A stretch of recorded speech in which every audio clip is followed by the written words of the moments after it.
Assalamualaikum warahmatullahi wabarakatuh. Tepang deui sareng simkuring Ujang Combro.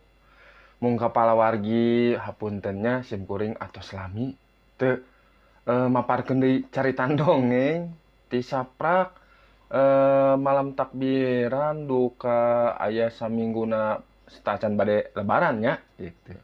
Mun kabaraya simkuring ngaturkeun nya minal aidin wal faidin, mohon maaf lahir dan batin bilih aya kalepatan dinu lalampahan gitu, bilih aya kakirangan ti simkuring. Punten nya nyuhunkeun dihapunten ka sadayana. Mung atuh ayeuna simkuring bade ngalajengkeun deui danget dongeng anu pikeun janten judul dinu dongengan ieu nyaeta dongeng bahasa Sunda carita ngaregepkeun peuting. Kitu pamiarsanya, mangga atuh wilujeng ngadangukeun.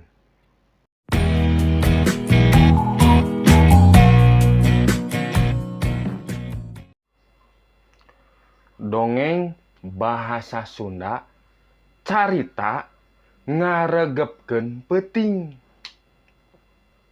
Tardi hudang hiliwirna angin ngahiliwir. Anjeunna gancang nyabrang sukuna. Tardi nengetan jam tembok hareupeunana. Pas inget yen jam geus teu hurung, manehna langsung indit. Panempoan sawah nu rep-repan siga siluet nu endah basa Tardi nyodorkeun panto musola. Hawa tiis seger minuhan kana dada. Sigana geus tengah peuting. Gerendengna nya Tardi ngarasa yakin lantaran tenda-tenda di sawah geus kaluar. Tenda-tenda jelema anu paburencai marakbak mapai-mapai pasawahan.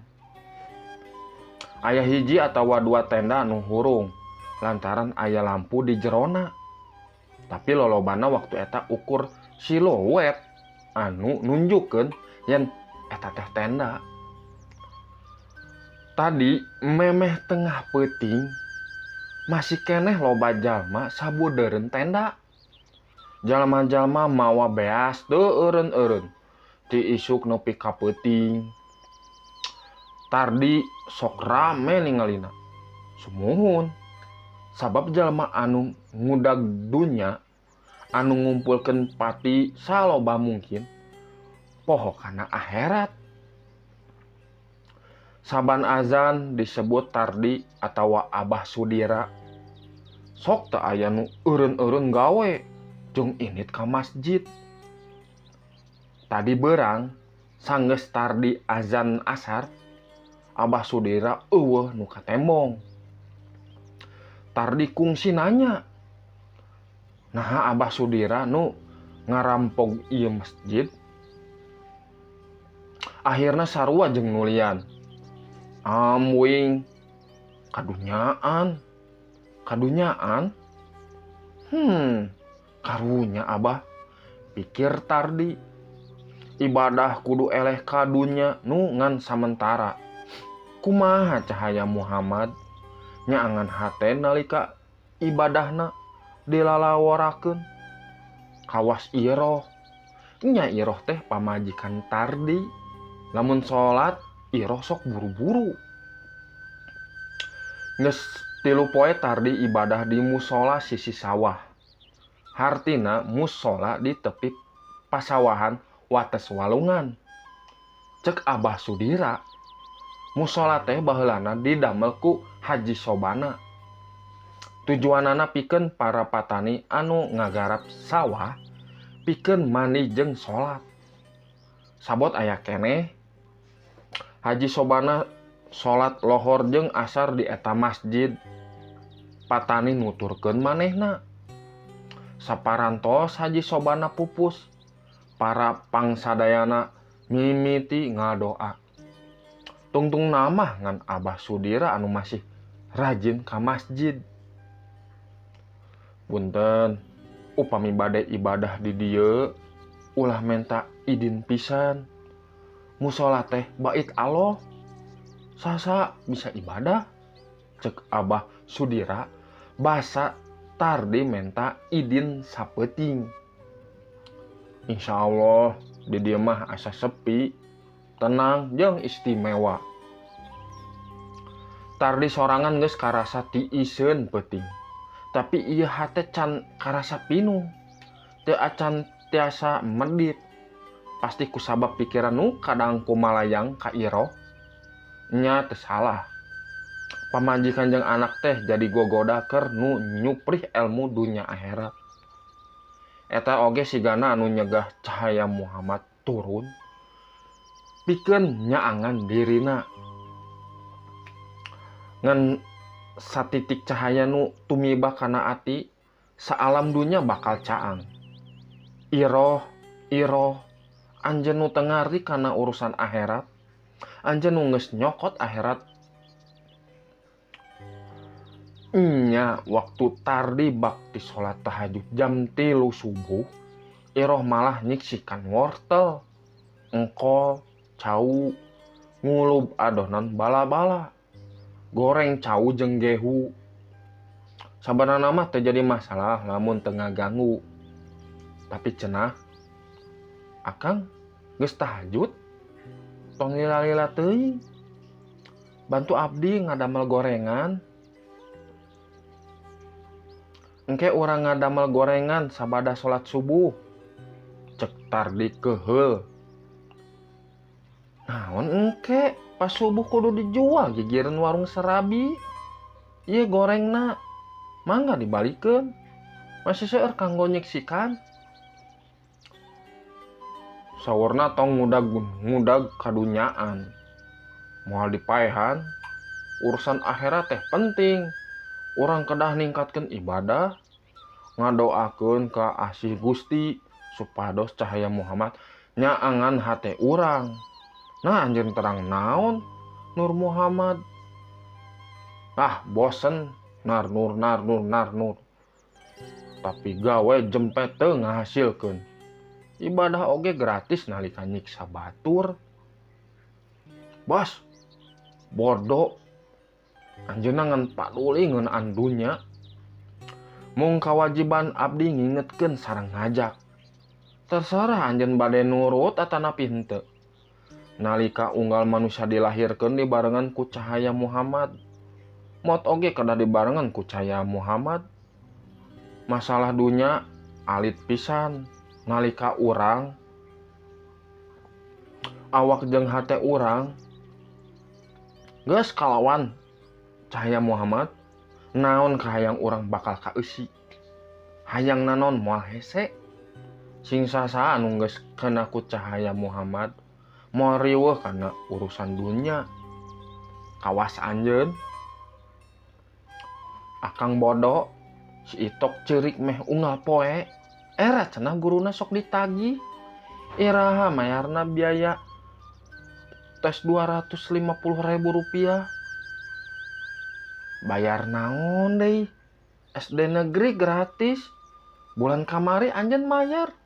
Ngalukis pagar, ayeuna ujian. Terang, tanyakeun ka sakola. Cek tes kudu ngalengkepan ieu jeung eta. Dana bos teu cukup. Eta sebabna anjeun sumping nalika aya rapat di sakola. Supados anjeun tiasa protes. Aya sifat manusia anu gaduh sakedik kakuatan pikeun dianggo pikeun ngabeungharan diri. Poho sagala kebiasaan kuring bakal dibawa ke akhirat. Tong loba omong Kang. Anu mayar pikeun ngalukis pagar kuring anu digarap eta. Mayar perbaikan WC sakola kuring anu disimpen.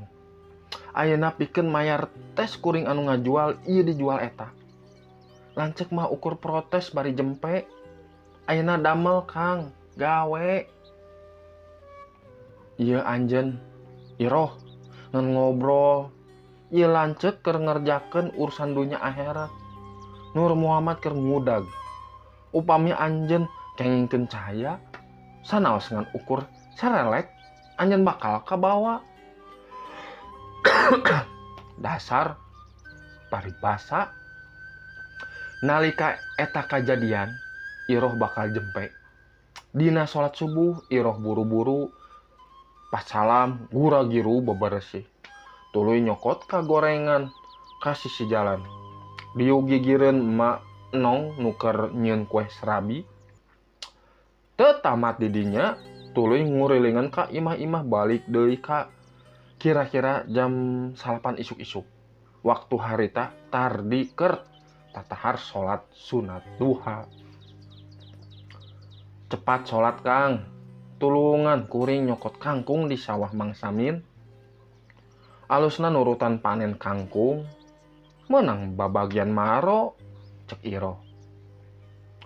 Teras gelut deui biasana meh sapopoe 3 poe ka tukang aya gelut anu kaasup leuwih ti biasana. Anak kaduana Iam nu umurna kakara 4 tahun. Gering muriang, suhu awakna teu hayang turun. Bawa ka dokter Kang hampura cek Iroh.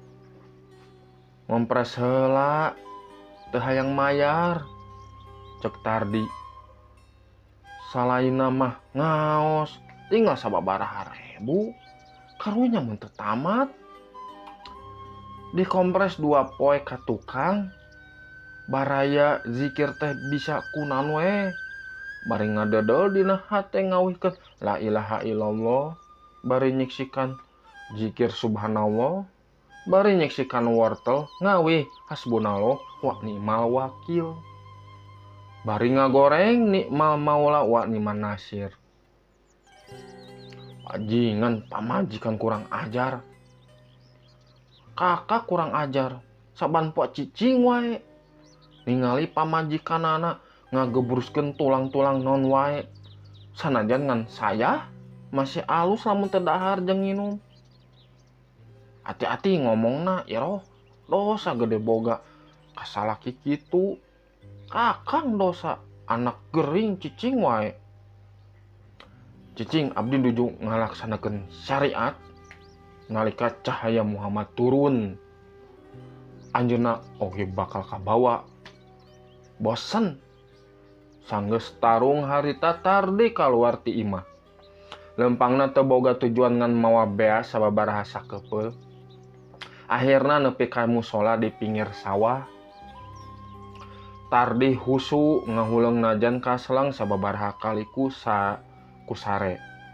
Subuh-subuh hudang manehna ngarasa aya nu aneh. Sanajan panonna dipeureumkeun manehna masih bisa ningali eta hal aneh. Aya cahaya mancot ti langit. Cahaya anu endah. Sapertos kitu karasa ku hatena. Tardi tuluy buru-buru kaluar ti musola. Leres pisan. Di langit aya tangga cahaya ragrag wae. Duh Gusti, ieu sigana cahaya Muhammad anu ku abdi sono. Grendeng Tardi. Senang pisan sanajan ngan ningali anjeunna. Gusti, tunjukkeun ka saha cahaya anu turun. Abdi hoyong diajar ti anjeunna. Tardi ganjang bersih. Tuluy indit nuturkeun tangga lampu. Angin ngahiliwir.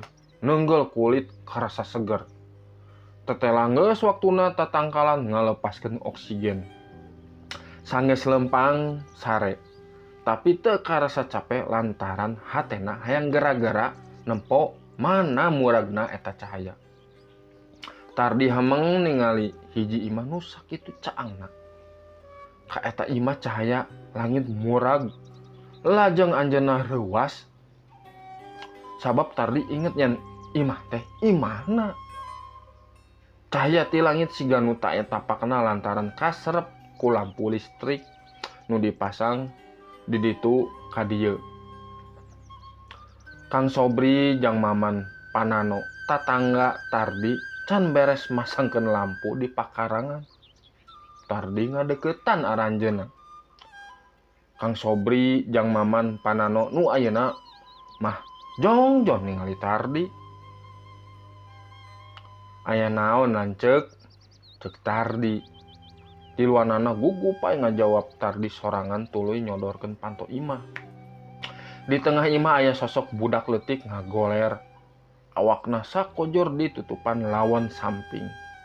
Iroh jeung Itok ceurik gigireun. Dililipur ku tatanggana.